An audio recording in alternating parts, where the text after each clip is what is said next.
you're just trying to be around someone who can relate to you as a person, not just a player, but understands who you are and where you're from, and they get it. So a lot of times when you have that division or the separation, it has nothing to do with it being just because it's a division or a separation. It's just because you can relate with the person next to you.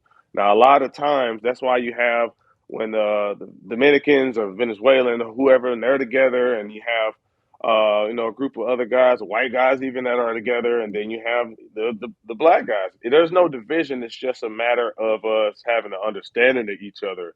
Ways that guys can help with that, ways that you can help with that, is just having that understanding yourself, asking the questions, getting nuggets, asking where people are from, where it's like simple things like that, and not being afraid to ask questions that you don't have answers to. I think that is the hardest thing for any person of any other race other than your own, is to be able to ask questions that you don't know the answers to. There's always the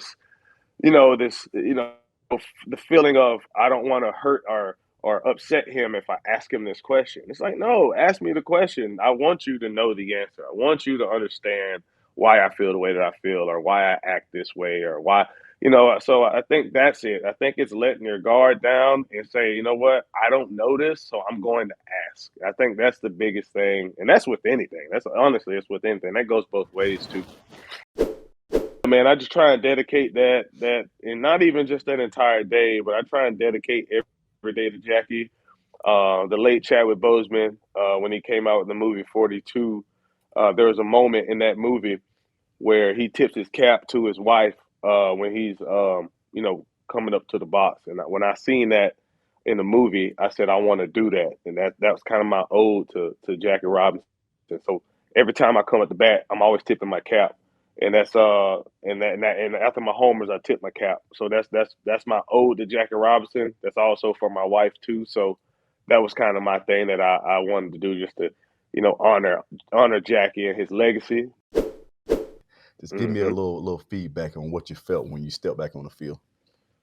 Well, I went up, right, so I was like, I'm gonna cry in the car, right, when the keep it together.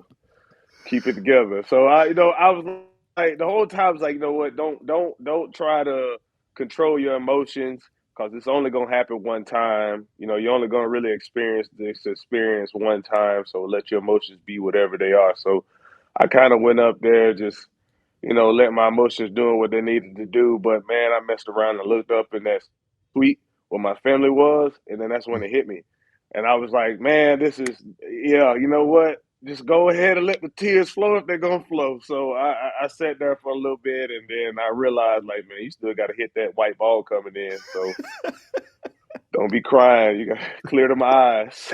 So they said, you ready? I said, man, I'm as ready as I'm gonna be, but I know I'm swinging first pitch. I don't care where this ball is.